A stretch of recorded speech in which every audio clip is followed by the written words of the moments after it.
甘泉村，就是这儿了吧？真的有好多水哎！几位是？我等有事在身，由江都来到此地，少不得要盘桓几日。敢问老丈，村中可有借宿之处？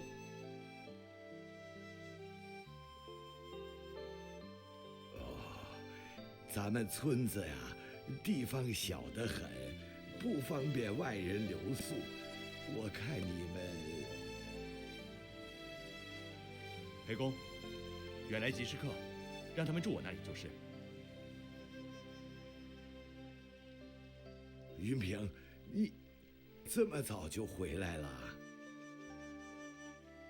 也不早了，再说只是去采些草药，又不是什么大事。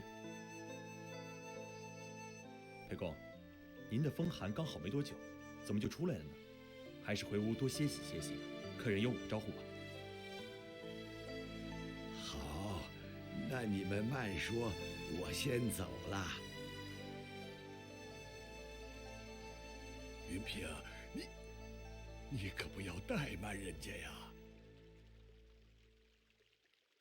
裴公尽管放心。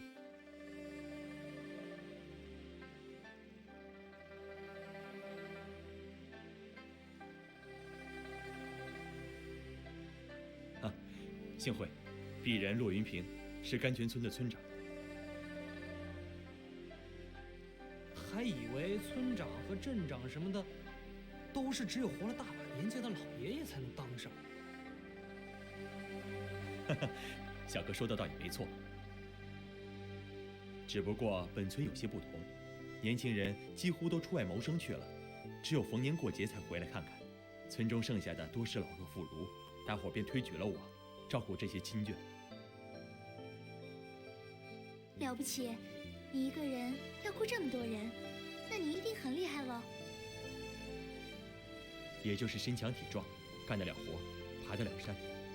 这家帮帮，那家看看，尽是些小事，真遇上大事也做不了什么。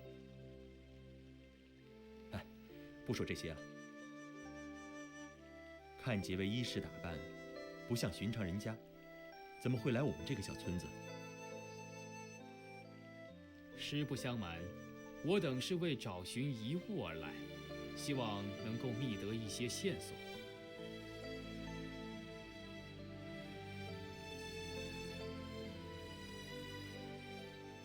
便是如此，未知洛兄对此物可有印象？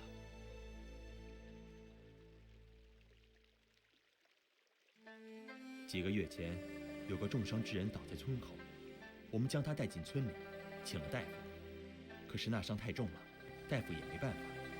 没多久，那个人就过世了。临死前，他拿出一小块玉石给我，说正是为了这件宝物才被人所害。那东西不会就是玉衡碎片吧？洛兄所说，伤重之人死后，可有光亮自其身体溢出，被吸入玉石。我见他没气了，慌忙去喊大夫，倒没有留意。不知玉石现在何处？是与不是，一望便知。我怕招来祸事，将它藏到了村中藤仙洞里。那山洞白天会不断涌出泉水，只有晚上才能进入。如此，是否能够劳烦洛兄取来与我，或是由我们亲自跑一趟藤仙洞亦可？事后定会答谢。我不要什么报酬，那东西本来就不属于甘泉村，当然该还给你们。那在下先谢过洛兄。欧阳公子，你刚才说，用玉衡碎片的力量炼药，会炼出邪物，人服下后，是祸不是福。这种离奇的事儿，都是真的。千真万确，所以在下急于将碎片寻回，以免贻害无穷。我明白了，入夜以后，我就带你们进藤仙洞。眼下天还没黑，你们在村子里随意逛逛好了。要是累了，可以去我家小睡一会儿。我家就在竹桥那边，好认。成情。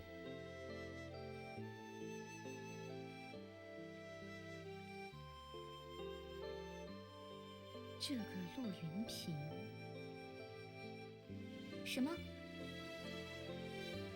若藏于藤仙洞之物，真是玉衡碎片，倒极其顺遂了。不生波折，自是好事。此处风光甚美，我们走走看看，也算偷得浮生半日闲吧。香菱想去捉鱼，大大的、肥肥的鱼。不过水里有没有呢？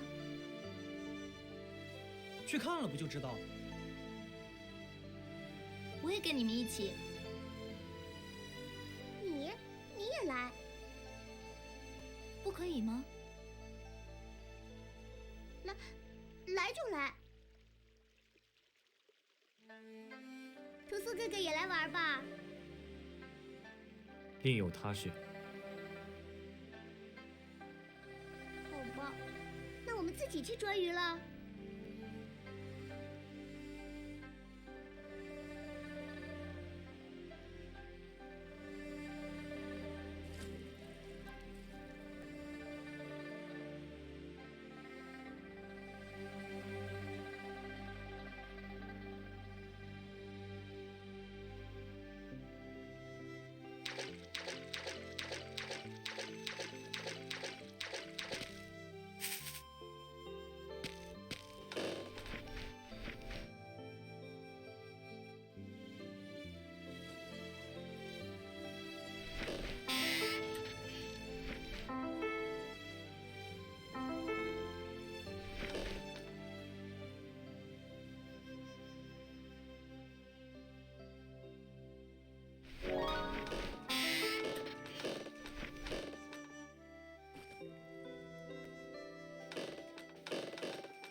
了。